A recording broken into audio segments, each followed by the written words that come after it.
Bonjour et bienvenue dans le podcast de l'agence Toonet. Aujourd'hui, nous allons plonger dans une actualité brûlante qui secoue l'industrie du web et des contenus pour adultes. C'est toutes les restrictions d'âge imposées aux plateformes comme Pornhub. Alors on va commencer effectivement aux États-Unis. Presque tout le sud du pays est désormais bloqué. Ce site est bloqué pour les utilisateurs de ces sites.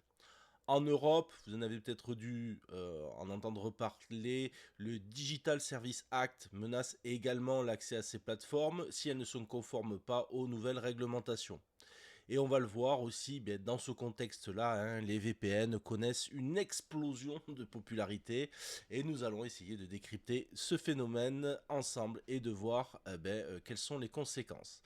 Avant tout, merci d'écouter ce podcast ou si vous regardez ce podcast sur YouTube, quel que soit le choix que vous avez fait le bon choix et nous vous en remercions.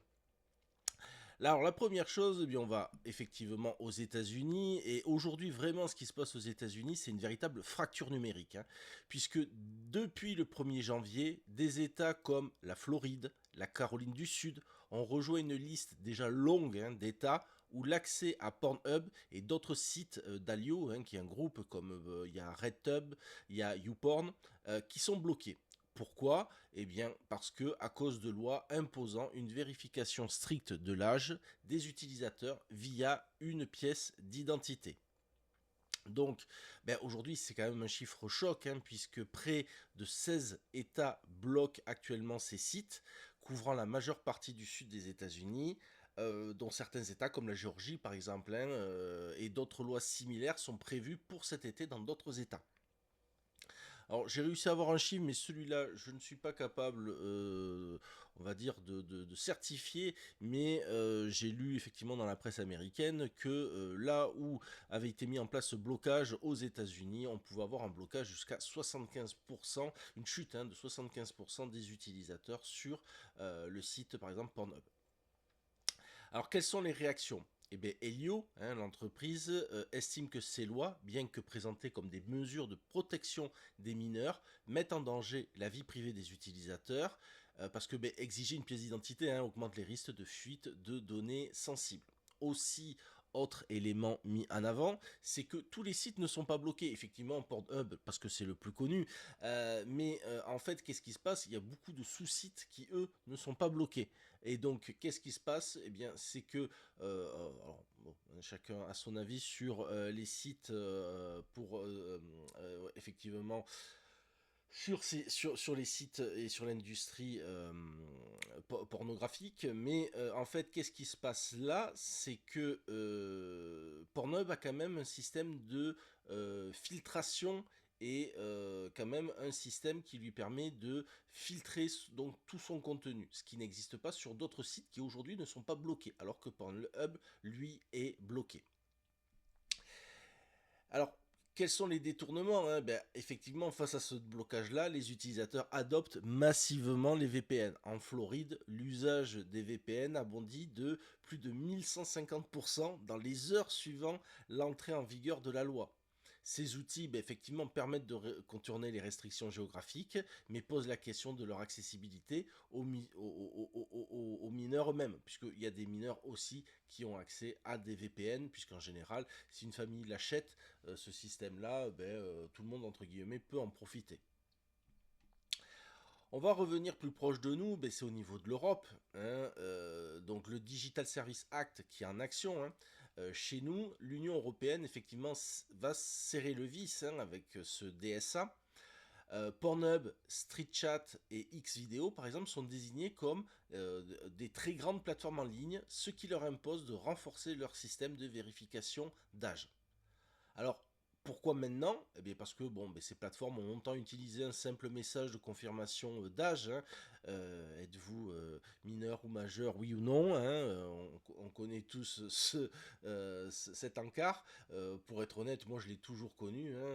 Depuis que je fais du web, ce système-là a toujours fonctionné. Voilà. Et donc, l'Union européenne considère que ces systèmes-là sont insuffisants. Bon, là, on peut être tout à fait d'accord, hein.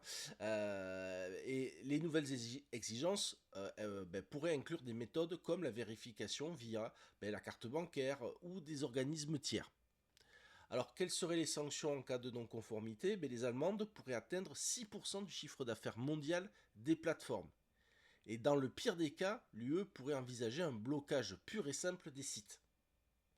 Donc là, on est quand même effectivement sur des législations assez restrictives.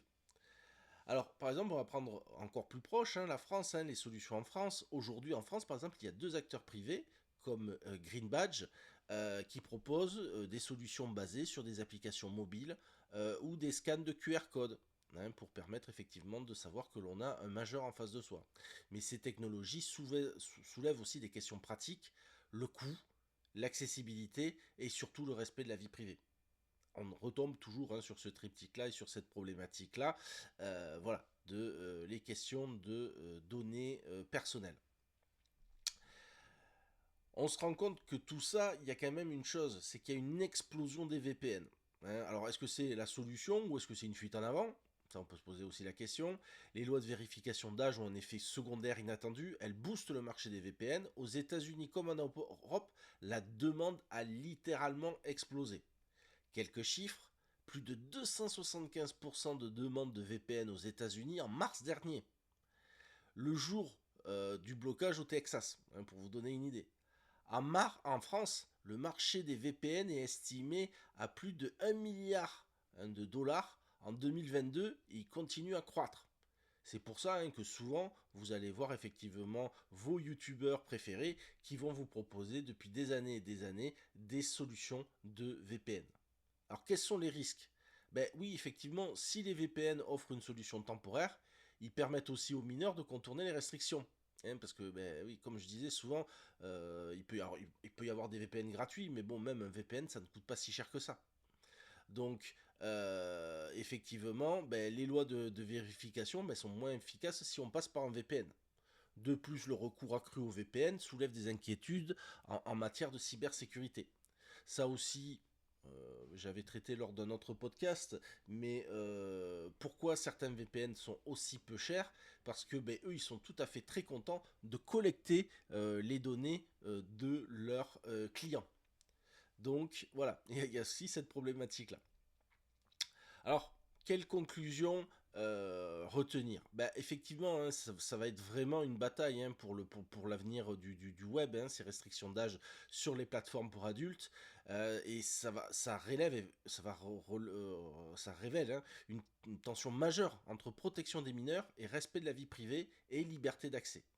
Si les intentions sont louables, on est tous d'accord effectivement qu'aujourd'hui, juste cliquer oui ou non, êtes-vous adulte, bon, c'est ridicule. Il peut y avoir des conséquences imprévues, hein, comme le boom des VPN ou le risque de collecte de données, montre que la solution n'est pas encore parfaite et n'est pas. Il y a encore du travail effectivement à réfléchir globalement sur autant les gouvernements, les acteurs du web et aussi effectivement les citoyens. Voilà. Qu'en pensez-vous? Si ce podcast vous a intéressé, mettez un petit pouce ou mettez un commentaire pour que l'on puisse échanger sur ce sujet. Nous traiterons très certainement de ce sujet-là puisque ça fait partie des choses où il va y avoir beaucoup d'évolution sur ces questions-là. Mais voilà, ça, c'est à vous aussi d'échanger, de discuter, bien sûr, avec le respect dans la zone des commentaires. Merci, hein, d'avoir été avec nous et à très vite pour un nouvel épisode du podcast de l'agence Tounet.